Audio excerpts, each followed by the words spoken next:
Welcome to Verbal Pig Radio, where we give you a verbal image of life, and we are everyday people. We coming to you with a subject and a topic titled mental chains. But before I get into that, I gotta give a shout out to Muhammad 2G,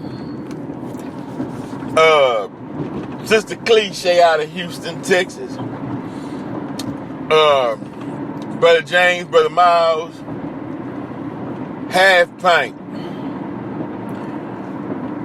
These people are working on something wonderful, and I'd like to be a part of that. And so the future is looking bright. Much love. Hip Hop University, much love. So let's get into the subject of today. The topic right here on Verbal Pig Radio. Your host, Cole Black, aka Vince Cole Muhammad. Check out the book Consequence. But I like to say, a mental chain. Not change, but a mental chain. Like a shackle. Like a mental or an invisible shackle that is attached to your mind, that was placed there by the slave master. Now, because if you watch Roots, any one of the Roots, if you watch Roots,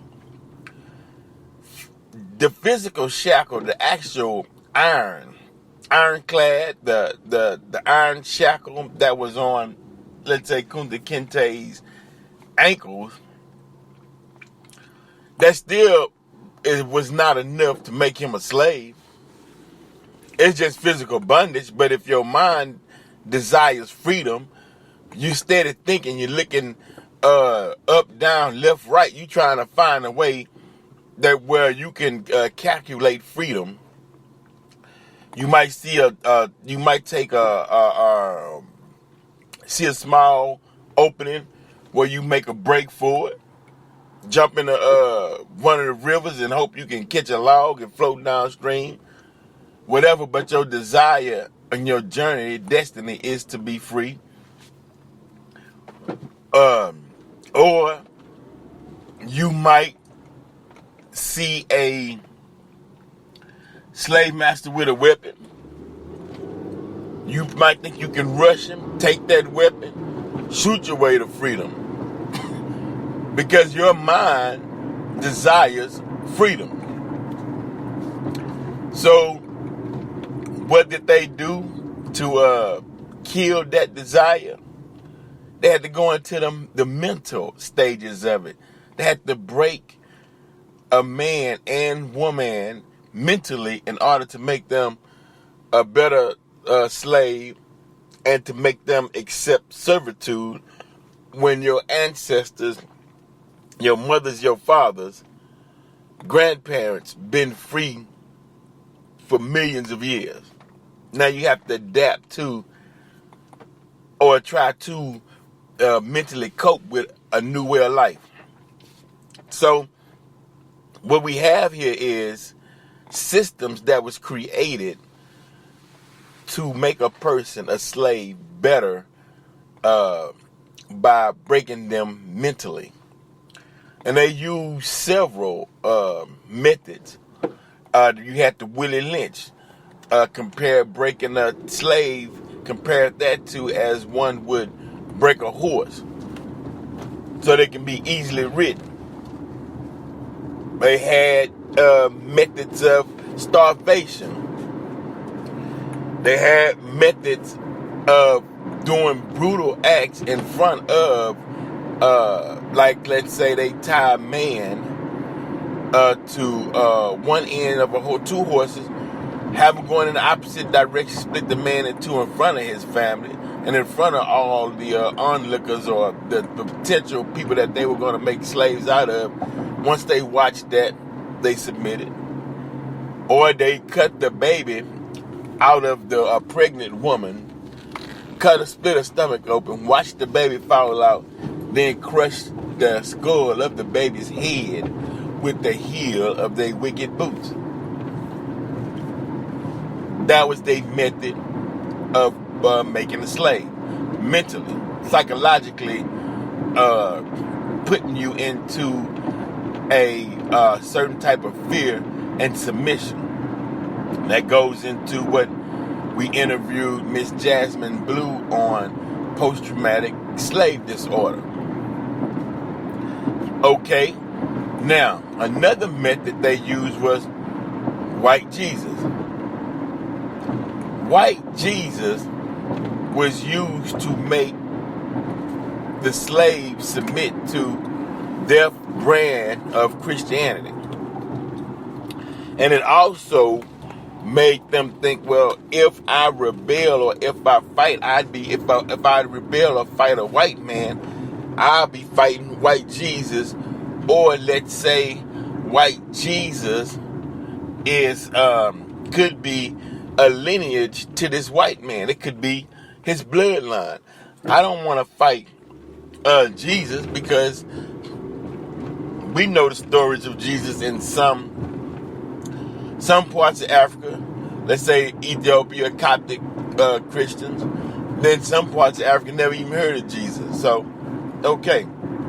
Or never even, let's say, had a historical fact of a man named Jesus that actually walked. But they might have called him by another name. They could have called him Horus. You know, an actual white Jesus walking in Africa and in the Middle East, healing people. Nobody seen that tale. Story goes, Michelangelo used his nephew to paint an image of Jesus, and that image was used to put psychological mental chains upon blacks in America to make them, and throughout the Caribbean and in some parts of Africa, to make them better slaves or to make them a better servant to the European cause or the cause of white people per se. But one thing that I saw, because I was under the spell too, I go to a lot of black churches and I'd see a white Jesus on the wall. Then I'd walk outside the church and I'd see racism. I'm trying to connect the two. And then you read passages and you hear people saying, well, they have to be that way because blacks were coming out of Africa as heathens. So this is the only way that you remove that heathenism out of black people, by having a evil dictator oppress you, and the God that stands and approves all of that would be the white Jesus.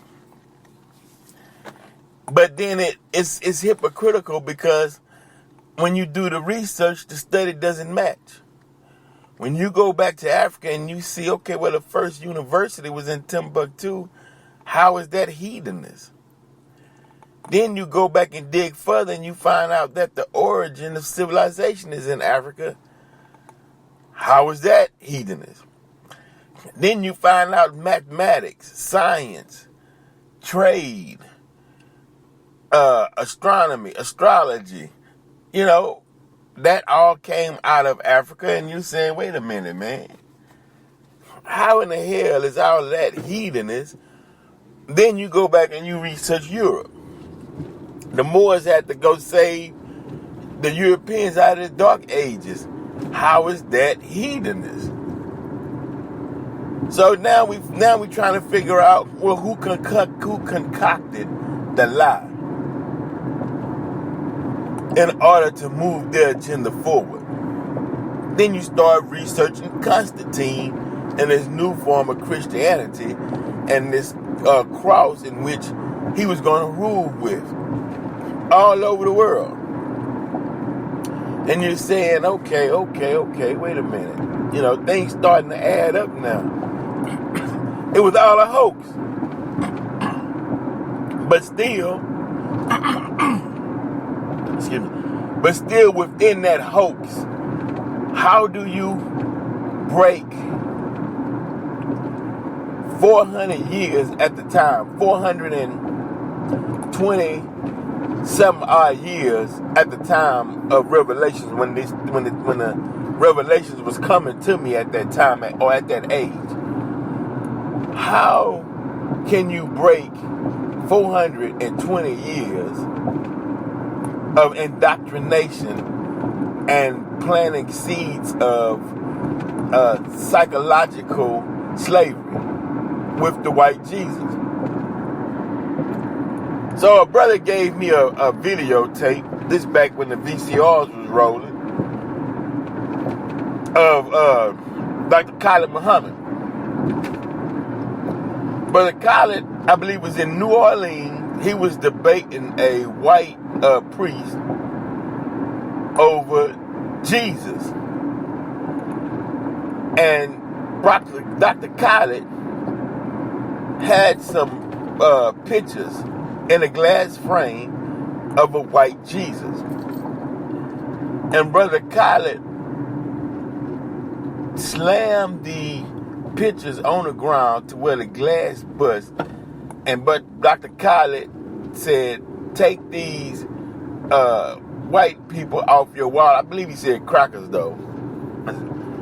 But he said, take them down, take them off your wall. This is not Jesus. And at first, I'm like, you know what I mean? Man, you busting up images of Jesus? Then I'm got to thinking, that's not Jesus. You know? But what Khalid was doing was, Brother Khalid was actually breaking a mental chain off the minds of everyone who saw that display. They knew that they were mentally freed from the white Jesus. Because the white Jesus was a spell that was placed upon us. And, you know, you got to give credit where credit is due. That physical display of busting up those pictures in those glass frames, seeing that glass shatter, and him saying, take these crackers off your wall, this is not Jesus. And immediately, the spell was lifted. It was over. So we can move forward and get into another work, a better work of repairing our minds from the horrible act of slavery that was forced upon us. You always had some form of slavery in the title of indentured servant, but the indentured servant could buy land. It wasn't to the degree of what we've been through. People always say, well, it's always been slavery. Yeah, but people back then, in indentured servitude, they wasn't cutting babies out of women's stomachs and splitting men in half and chopping off men's privates and, you know, the brutal act that was done in America. That wasn't even heard of.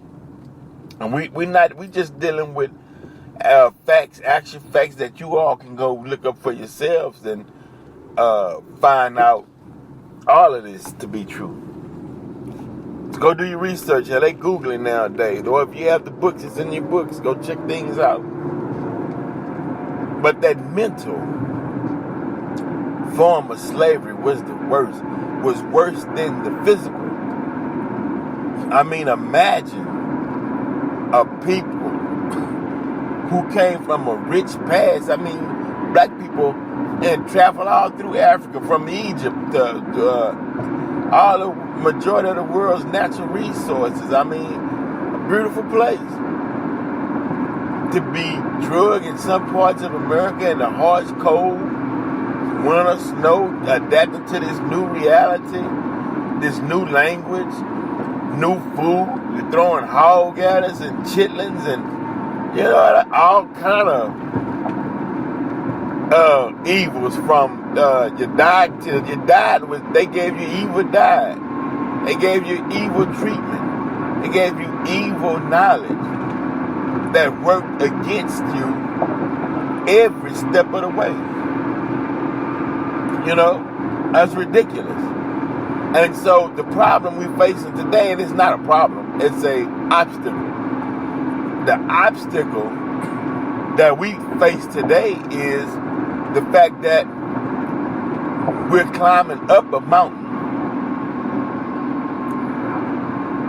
to get to freedom after facing 400 years of hell. And on our journey up that mountain, we have to, in our minds, renew a sense of I can do it. After being told for 400 years, you're worthless, you can't do it, and it's not in you or in your nature to do it by someone who had our minds for 400 years. We have to dig deep inside with all our strength to throw all that off of us to continue the climb. You got some who was weak, fell out. You got some that's on that journey to climb with you, but who's really relaying back, will relay back the information back to their slave master. But for the most part, majority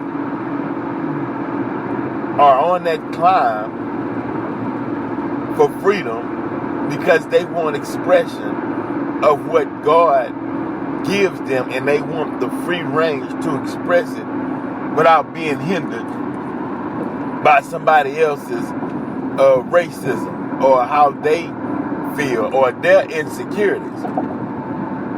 Because racism has a lot to do with insecurity. You don't believe that you can achieve what another man can achieve. So you spend your whole existence finding ways to keep him from achieving when you could just focus on yourself and God may bless you too. Who knows? But you can't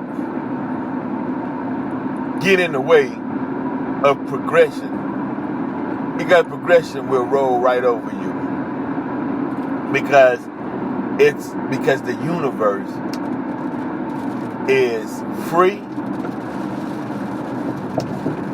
but it operates on its own merit, meaning that the stars that's in the sky that doesn't fall to the earth, that's operating under its gravitational law, is a perfect balance that keeps the system in check.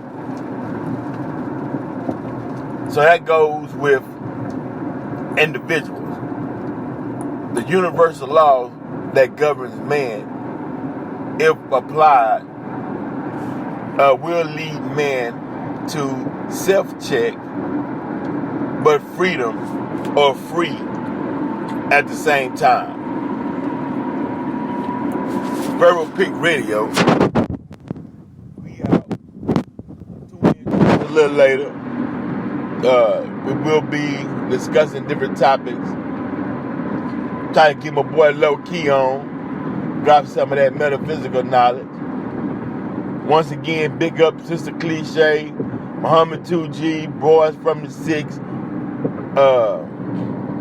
Brother James, Brother Miles, Sister Half Pint, much love, Hip Hop University.